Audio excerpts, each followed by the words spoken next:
Chers étudiants et bienvenue dans la première partie du corrigé du concours au 3A PSI 2020. Donc je vais essayer de partager la correction en trois parties. Dans cette première partie, on va parler d'études des bobines dans l'ARQS, approximation des régimes quasi-stationnaires. Autrement dit, quel est le champ créé par une bobine finie pour un solénoïde infini par une bobine plate, et parler un peu de la symétrie des courants, symétrie du champ magnétique et la notion de la conservation de flux et des équations locales vérifiées par le champ magnétique. Donc ce sont des questions essentiellement de la magnétostatique. Mais ce sera une préparation pour l'étude de la deuxième partie. Bien. Donc voilà le sujet, bien sûr, il est téléchargeable dans la description de la vidéo. Je passe sur les généralités et dans cette partie, donc je corrige la partie A. Donc bien sûr, le sujet, j'espère que vous l'avez déjà téléchargé, vous l'avez travaillé, sinon il vaut mieux le télécharger, le bien travailler avant de regarder la solution. Bien. Question A, on vous dit rappeler les équations locales de Maxwell relatives au champ magnétique. Comment se simplifie-t-elle dans l'approximation des régimes quasi-stationnaires? Dans le cadre de la RQS, indiquer comment on passe de l'équation locale à l'équation intégrale. Et on suppose dans la suite qu'un solénoïde est infini et on cherche à exprimer le champ magnétique en fonction des coordonnées cylindriques.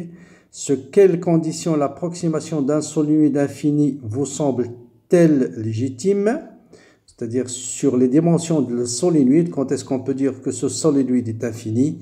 Voilà, après je rappellerai les autres questions. Eh bien, les équations locales du champ magnétique, ce sont bien sûr les deux parmi les quatre équations de Maxwell. L'une, c'est divergence de B égale à 0, celle-là elle est valable quel que soit le milieu. Et la deuxième, c'est rotationnel de B égale à mu0, G libre plus courant de déplacement, epsilon 0 d de E sur d de T. Donc ça, c'est l'induction. Donc variation d'un champ magnétique, ça permet de créer un champ électrique. Quand est-ce qu'on parle de l'approximation des régimes quasi-stationnaires? Si les courants de déplacement sont très faibles par rapport aux courants libres. Autrement dit, cette équation de théorème d'Ampère devient comme dans le cas statique, c'est-à-dire rotationnel de B égale à mu0 J. Question 2, à partir de cette équation locale maintenant, retrouver le théorème d'Ampère. Eh bien, pour retrouver le théorème d'Ampère, il suffit de multiplier les deux côtés de cette équation par l'élément de surface D de S et intégrer sur la surface. Donc, je veux un contour S qui entoure une surface S. Et qu'est-ce qu'il me dit le théorème de Stokes? Il me dit que le flux de rotationnel de A à travers la surface S entourée par un contour gamma, c'est la circulation de A suivant le contour gamma. Donc le rotationnel de, je vais l'appliquer bien sûr pour A égale à B. Donc le flux de rotationnel de B à travers cette surface et d'ailleurs à travers n'importe quelle surface qui s'appuie sur gamma. Je peux prendre bien sûr cette surface comme je peux prendre n'importe laquelle. D'après l'équation locale, ce sera mu0 le flux de J d de S. Or le premier terme d'après l'équation théorème de Stokes, c'est la circulation de B d de L. Et le flux de J d de S, c'est ce qu'on appelle la sommation du courant qui sont entourés ou bien enlacés par le contour gamma. Et ce n'est autre que la fameuse théorème d'Ampère. Bien. Donc, question 3, on vous dit dans quel cas on peut considérer une approximation un solénoïde infini, on peut le traiter par un solénoïde infini. Bon, souvent dans les exercices, on vous dit on prend un solénoïde très lent. Donc déjà, si on vous dit très lent, ça veut dire qu'on peut utiliser l'approximation du solénoïde infini. Autrement dit, de point de vue dimension, il faut que la longueur de la dimension de solénoïde soit très grande par rapport au rayon. Autrement dit, ça veut dire tout simplement, si on travaille avec un solénoïde fini, on néglige l'effet de bord. Ça veut dire qu'on travaille essentiellement dans ces régions-là. Et dans ces régions-là, vous voyez bien que le champ il est uniforme, identique au cas d'un solénoïde infini. Donc un solénoïde fini peut être traité comme un solénoïde infini s'il est très lent. Ça veut dire si la longueur est très grande par rapport au rayon du solénoïde. Question 4, on va parler un peu de symétrie. Donc, en évoquant les règles de symétrie des invariances, déterminer le champ magnétique créé par ce solénoïde infini. En précisant le contour choisi, montrez tout d'abord que le champ magnétique est uniforme à l'intérieur. Ensuite, déterminer la valeur de ce champ. On prend le champ à l'extérieur égal à 0.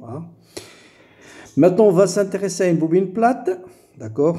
Toujours dans l'approximation DRQS, précisant en justifiant la direction du champ magnétique créé en un point de son axe. Que dire du plan Z égale à 0, de point de vue des courants, et qu'en déduire du point de vue du champ magnétique. Et en déduire que le champ magnétique, c'est une fonction paire. On va dans le champ magnétique créé par la bobine plate, mais je vais démontrer cette relation, représenter l'allure de B en fonction de Z. Là, on va dans le champ créé par un fil infini, solénoïde fini, bobine plate, et on vous dit d'interpréter en fait ces résultats-là à travers les choses que vous avez déterminées, auxquelles vous avez répondu auparavant. C'est-à-dire en parlant un peu, commentant ces deux figures, en parlant des plans de symétrie du courant, des plans d'antisymétrie du courant, et qu'est-ce que ça induit de point de vue symétrie du champ magnétique. Bien. Pour le solénoïde infini, bien sûr, toujours symétrie, invariance. Qu'est-ce qu'il nous dit la symétrie? Il nous dit tout simplement, pour déterminer la direction du champ magnétique, il suffit de trouver un plan de symétrie. Vous voyez bien que tout plan perpendiculaire à l'axe du solénoïde est un plan de symétrie, et ces plans-là, ce sont les plans MER θ. Un seul plan de symétrie suffit. Donc un vecteur qui est perpendiculaire à θ, c'est E de Z. Donc voilà, B, c'est B suivant EZ. Bien sûr, B c'est algébrique, je ne peux pas dire est-ce qu'il est suivant plus ou moins. C'est le sens du courant qui me dit est-ce que c'est plus EZ ou moins EZ. Bon, les invariances, bien sûr, on a parlé plusieurs fois, vous avez invariance par translation et vous avez invariance par rotation autour du solénoïde. Donc le champ ne dépendra ni de Z ni de R, de θ, il va dépendre de R. Bien. Dans la question 5, on va choisir correctement le contour et calculer le module. D'abord, on va montrer que le champ est uniforme à l'intérieur. Bon, pour le contour, c'est très simple, pour le théorème d'Ampère. Si vous avez un champ qui est suivant Eθ, il ne faut pas hésiter, c'est un cercle. Si vous avez un champ qui est axial, ça veut dire qu'il garde une direction fixe, obligatoirement, c'est un rectangle. Deuxième point, bien sûr, une fois que vous avez choisi votre contour, il faut l'orienter. Et une fois qu'on l'oriente, la normale est définie. Avec cette orientation, la normale, c'est vers le haut. Avec cette orientation, la normale, c'est vers le bas. Donc, ce courant, par exemple, va être quand T plus I. Celui-là va être quand T moins I. Bien, voilà, j'ai mon contour ABCD qui se trouve à l'intérieur du solénoïde. Le côté AB à la distance R1. Le côté CD à la distance R2. Notez bien, le champ ne dépend que de R. Ça veut dire, sur AB, j'ai un champ qui est constant, que j'appelle B1. Et sur CD, j'ai un champ qui est constant, j'appelle B2. Et bien sûr, suivant AB, l'élément de longueur D de L, il est suivant Z. Suivant CD, il est suivant moins Z. Donc, B scalaire D de L, ça va vous donner B D de L. Et là, c'est moins B fois D de L. B1, B2. Notez bien, ce n'est pas le même champ, parce que le champ dépend de R, a priori. Donc, sur AB, je vais avoir un champ B1. Sur CD, je vais avoir un champ B2. Le signe moins, parce que l'élément D de L, ici, il est opposé à EZ. Et puisque vous n'avez aucun courant qui circule ou bien qui traverse ce contour gamma, donc la sommation du courant égale à 0. Et donc, je trouve que B1 égale à B2. Comme j'ai pris un point M quelconque, donc ceci est égal à une constante. Autrement dit, le champ est constant à l'intérieur. Pour déterminer maintenant le module de B, on prend un contour dont la moitié, dont une partie se trouve à l'intérieur, une partie se trouve à l'extérieur. Bien sûr, ici, j'ai la circulation suivant CB et CD, c'est nul, parce que D de L, elle est perpendiculaire à EZ à B, dans les deux cas. Bien, pour ici, la circulation suivant AB va vous donner B fois L. Suivant B, C et AD, c'est 0 parce que B est perpendiculaire, et à l'extérieur, c'est 0 parce que B extérieur égale à 0. Donc la circulation va rester uniquement B fois L. Combien de courants traverse ce contour gamma? Combien de contours? C'est celui-là, plus celui-là, plus celui-là. Donc il faut les compter, il faut les calculer. On va prendre un contour de longueur L et on va utiliser règle de 3. Petit n, c'est le nombre de spires par unité de longueur. Donc L, c'est la longueur du solénoïde. Il contient n spires. Donc si j'ai la longueur L, il va contenir x spires. Donc le nombre de spires x est égal à grand N fois L sur petit l. Donc petit l, c'est la longueur du solénoïde. Chaque spire est parcouru par un courant, donc la sommation du courant, c'est NL sur petit l fois I. Donc, la circulation, c'est B fois L, en simplifiant par L. Donc, je trouve mu0 N sur L fois I. Et des fois, on pose petit n, c'est égal à N sur L. Donc, mu0 N, I. Question 6. Maintenant, on va passer à la bobine plate. Bobine plate, c'est quoi? C'est lorsque l'épaisseur ou bien la longueur, elle est très très petite par rapport au rayon. Dans ce cas, on parle de bobine plate. Donc, on travaille en fait, c'est comme on a une seule spire.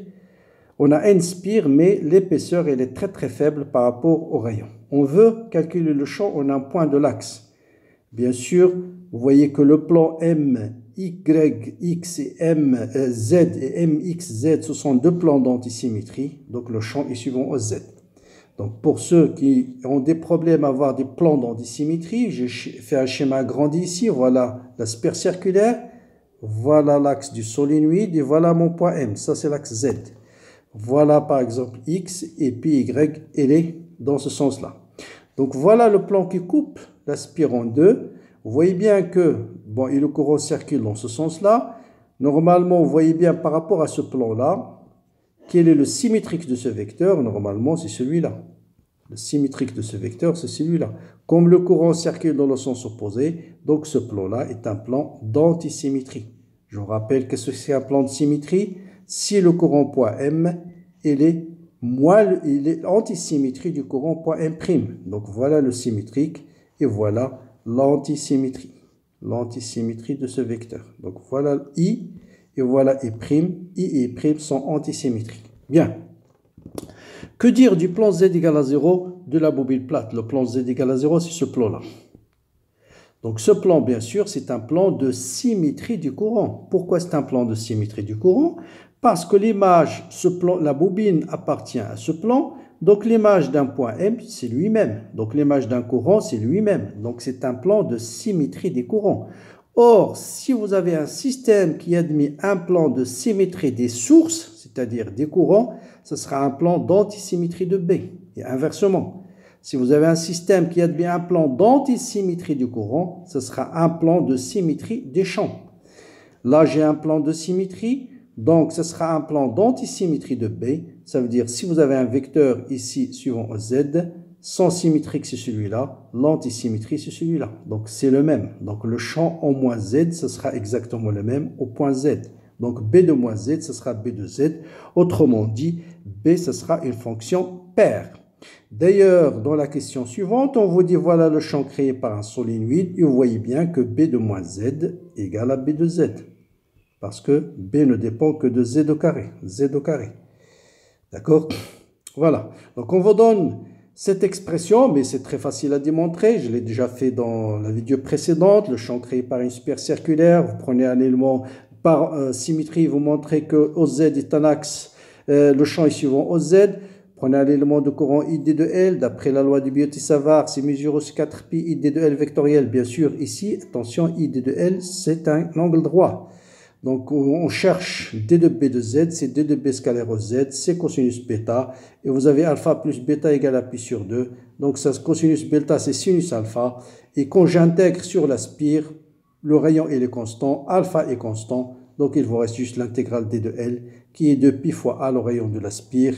Et sinus alpha, c'est a sur petit r, qui est z carré plus a carré Pythagore. Et vous arrivez facilement à cette expression-là. Bon, ça, je l'ai déjà vu plusieurs fois dans le cours, dans le TD.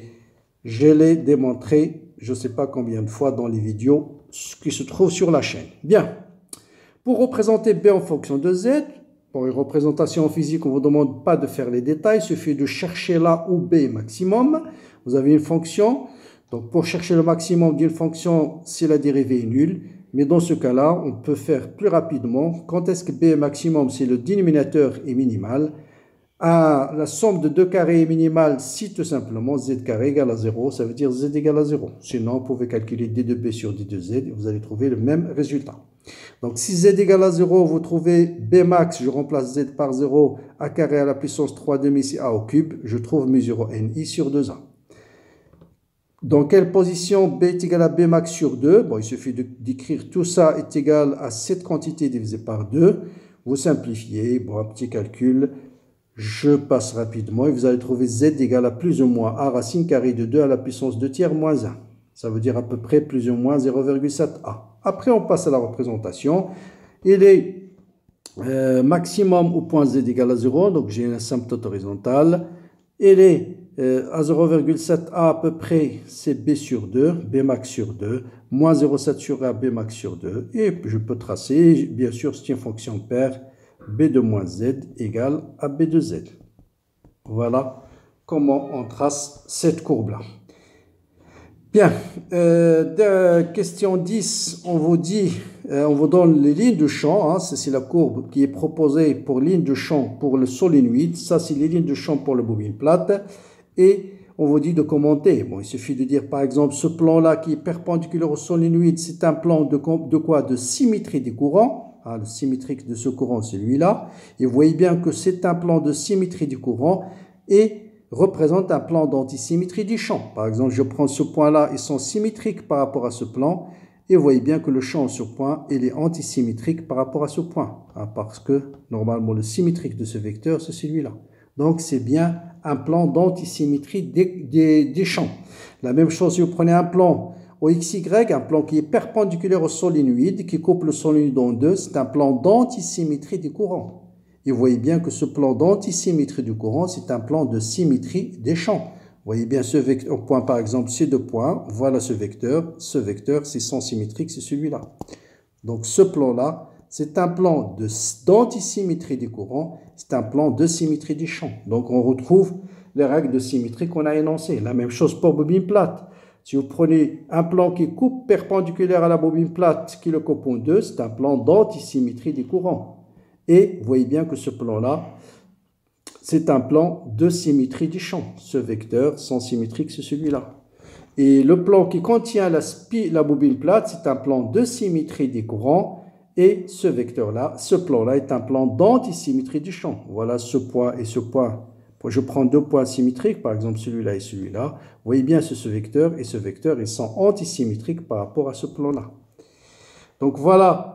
Bon, il reste encore une dernière question dans la première partie. On vous dit, à travers les lignes de champ se resserrent au centre, quelle propriété du champ magnétique vous rappelle ceci? Bon, vous voyez bien, il suffit de prendre par exemple ici un tube de champ, ici de surface S, ici de surface S1 et S2, et on sait que le flux de B à travers une surface fermée égale à 0. Donc, le flux B1 fois S1 est égal à B2 fois S2. Donc, vous voyez bien que le champ à l'intérieur va être plus grand que le champ à l'extérieur. Donc, cette propriété est liée, bien sûr, à la conservation du flux du champ magnétique. Là où la surface est plus petite, le B va être grand. Là où la surface balayée par le champ est grande, le flux va être petit. Donc, deuxième point qu'on peut, par exemple, commenter, voir qu'au milieu de ce solénoïde, vous voyez bien les lignes de champ sont parallèles. Donc là, on est dans l'approximation de solénoïde infini dès on s'éloigne des faits de bord. Donc le fait que les lignes de champ se resserrent au centre est lié à la propriété de la conservation de flux des champs magnétiques. Donc voilà pour toutes les questions d'ordre général sur la première partie. Donc la deuxième partie, on va parler du transfert de puissance, d'induction, d'auto-induction et de coefficient d'auto-induction entre des bobines plates de l'énergie magnétique. Comme d'habitude, bien sûr, pour que la vidéo ne soit pas assez longue pour vous, je vais la partager en plusieurs parties. Donc, deuxième partie, je vais traiter la partie B et troisième partie, je vais traiter la partie C. Le temps pour les gens qui n'ont pas encore travaillé de ce sujet-là, de le télécharger, il se trouve dans la description de la vidéo, de le travailler et de suivre la correction très prochainement. Comme d'habitude, bon courage, à très bientôt.